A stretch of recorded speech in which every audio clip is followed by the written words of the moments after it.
अपनी तीनों बच्चियों के स्कूल जाते ही पहले ममता घर के काम निपटाती है, फिर आगे गड़ाए वो कपड़े सिलाई के काम में लग जाती है। उस रोज भी वो कपड़े सिल ही रही थी कि तभी एक औरत उसके पास कुछ कपड़े लेकर आती है।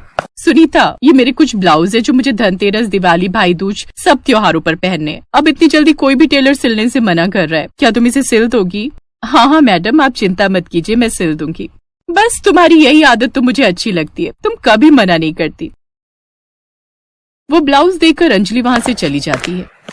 ऐसे ही समय बीतता है। एक रोज उसकी सबसे छोटी बेटी चिंकी कहती है, माँ अब तो दिवाली आने वाली है, मैं तो ढेर सारी मिठाइयाँ खाऊंगी और पटाखे जलाऊंगी। माँ इस बार हमारे यहाँ भी दिवाली मनेगी ना? हाँ मेरी लाडो, मैं तुम्हें मिठाई और पटाखे जरूर दिलवाऊंगी। सिया बेटी, तुझे कुछ नहीं चाहिए क्या? माँ हमारे पास गिनकर 2 जोड़ी कपड़े ही हैं, वो भी जगह जगह से फट गए हैं। आपने उनमें रफू भी किया हुआ है, वो भी अब फटने लगे हैं, तो आप हमें इस दिवाली नए कपड़े दिलवा देना। ऐसे ही समय बीतता है और अब दिवाली पास आने वाली होती है, लेकिन अब उसके पास कोई भी नए कपड़े सिलवाने नहीं आता। तो वहीं उसका गरीब पति मिट्टी के दिए बना रहा था। क्या हुआ सुनीता, उदास क्यों बैठी हो? देखिए ना, हर साल मैं दिवाली पर अच्छी कमाई कर लेती थी, लेकिन इस बार तो मैं खाली बैठी हूँ, मेरे पास ग्राहक ही नहीं है। सोचा था दिवाली पर कपड़े सिलकर कुछ पैसे कमा लूंगी तो अपनी बच्चियों की दिवाली अच्छे से मन जाती। तुम चिंता मत करो भाग्यवान, शाम को जो दिए बेचकर कमाई करके लाऊंगा उसे तुम रख लेना। ये कहकर मोहन वो दिए लेकर बाजार जाता है और वो शाम को मुश्किल से 400 रुपए लेकर घर आता है। वो पैसे लाकर वो सुनीता को दे देता है। अगले दिन वो अपनी तीनों बेटियों को लेकर बाजार जाती है, जहाँ सिया की नजर एक लहंगे पर पड़ती है। वो उस लहंगे पर हाथ लगाकर पूछती है, अंकल ये लहंगा कितने का है? वो दुकानदार उन चारों को ऊपर से नीचे की ओर देखता है, फिर उनके फटे और मैले कुचले कपड़ों को देखकर गुस्से में कहता है, ए लड़की, तेरी हिम्मत कैसे हुई अपने गंदे हाथों से ऐसे छूने की? है तेरी और तेरी माँ की हिम्मत नहीं है ये ड्रेस खरीदने की, समझी? ये प्रिंसेस लहंगा है, इसे खरीदने की औकात भी नहीं है तुम लोगों की। चलो अब निकलो यहाँ से। वो उन सबको धक्के मारकर वहाँ से निकाल देता है। उसकी सबसे छोटी बेटी रोते हुए कहती है, बाप गरीब है इसलिए हम दिवाली नहीं बना पाएंगे ना, हमारे पास नए कपड़े, मिठाई और पटाखों के लिए भी पैसे नहीं है, ऊपर से आपका सिलाई का काम नहीं आ रहा, तो अब आप हमें दिवाली के कपड़े कहाँ से दिलवाओगी? घर चलो माँ, हमें कुछ नहीं चाहिए माँ, कुछ नहीं चाहिए। अपनी 6 साल की बेटी के मुंह से ये सब बातें सुनकर उसके दिल को चोट पहुँचती है। अगले दिन उसकी तीनों बेटियां अपनी झोपड़ी के बाहर बैठकर सभी के सजे हुए घरों की तरफ देख रही होती हैं और फिर अपनी झोपड़ी को ताकती हैं। तभी सुनीता उनसे कहती है, तुम तीनों यहीं रहना, मैं बाजार जा रही हूँ सब्जी लाने।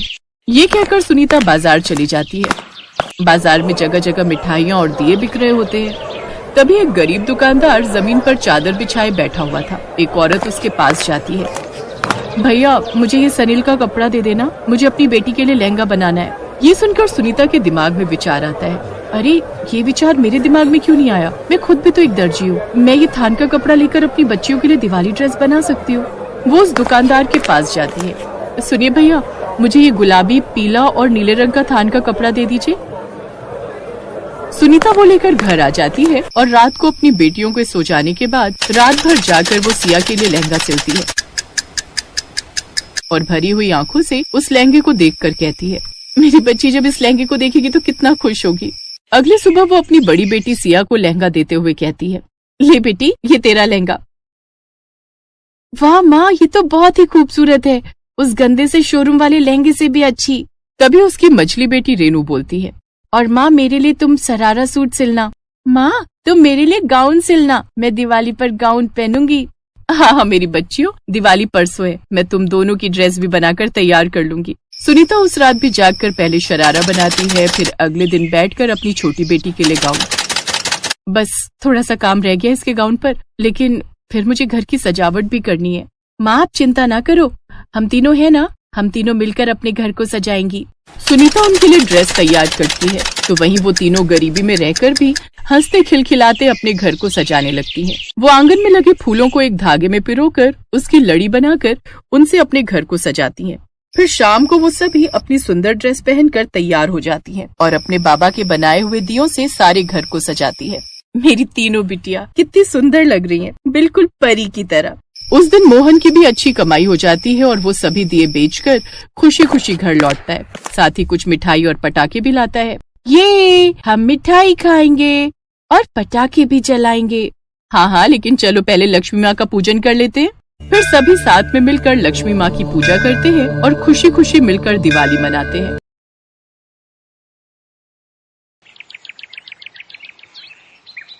चुप हो जाओ मेरी बच्चियों, अब भगवान को यही मंजूर था। आज से मैं ही तुम्हारा पापा हूँ और मैं ही तुम्हारी माँ। ये कहानी है रागिनी और शिवानी की। दोनों सगी बहनी थी जो अपने पापा कमल और माँ निशा के साथ खुशी खुशी रहती थी। पर एक दिन अचानक घर के किचन में आग लग गई, जिसमें जलकर निशा की मौत हो गई। दोनों बेटियों के सिर से माँ का साया उठ चुका था और बीतते वक्त के साथ दोनों बच्चियों के मन में उनकी माँ निशा की याद और भी गहरी होती गई। और फिर करीब 1 साल बाद, अरे तुम दोनों अब तक ऐसी ही बैठी हो, चलो जल्दी से तैयार हो जाओ। तैयार क्यों होना है पापा जी?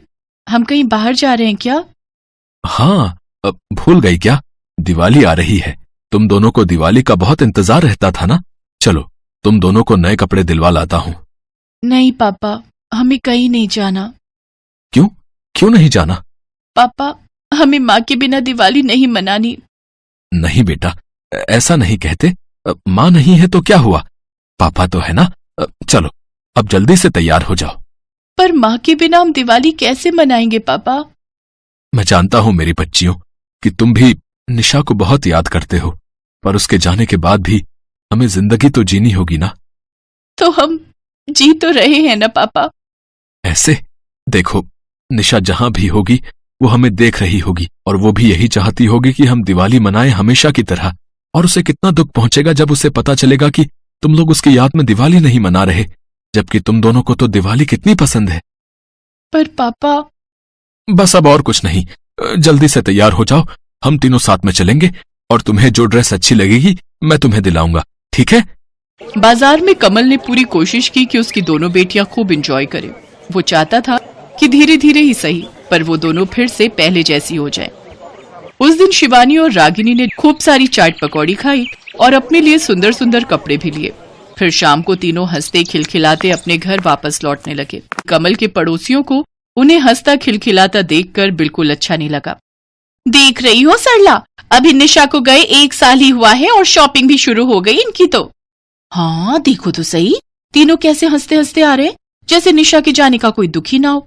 सच में घोर कलयुग है भैया। और देखो तो सही, लगता है दिवाली मनाने की तैयारी हो रही है। 1 साल भी नहीं रुके ये तो।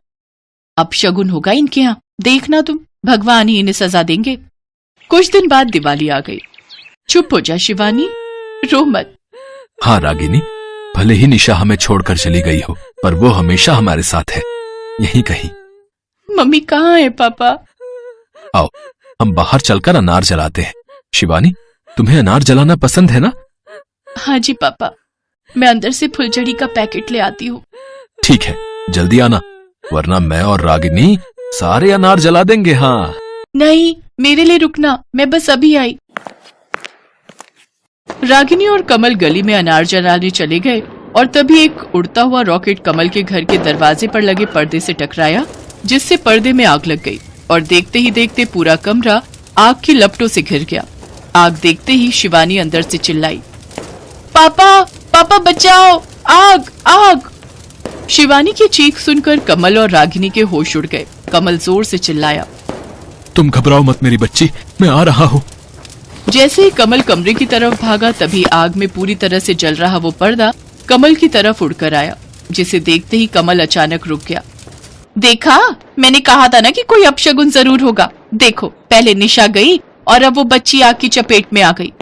हे भगवान, अब क्या होगा, कैसे बचेगी वो? तभी अचानक आसमान में बिजली कड़की और बहुत तेज बारिश होने लगी। बारिश इतनी तेज आई कि कुछ ही देर में सारी आग बुझ गई। आग बुझते ही शिवानी कमरे से खुद चलकर बाहर आई। चौंकाने वाली बात ये थी कि भयंकर आग में इतनी देर रहने के बावजूद शिवानी को एक खरोच तक नहीं आई थी। वो पूरी तरह से ठीक थी। शिवानी बेटा, तुम ठीक तो हो? हाँ पापा, मम्मी आई थी मुझे बचाने। आपने सही कहा था, वो कहीं नहीं गई, वो यही है हमारे साथ। शिवानी की बात सुनकर कमल की आंखों से आंसू बहने लगे। उसने अपनी दोनों बच्चियों को गले से लगाया और फूट फूट कर रोने लगा। साथ ही उसकी नजरें हर तरफ निशा को ही ढूंढ रही थी, जो फिलहाल उसे कहीं नहीं दिख रही थी। लेकिन उसके होने का एहसास कमल को भी था।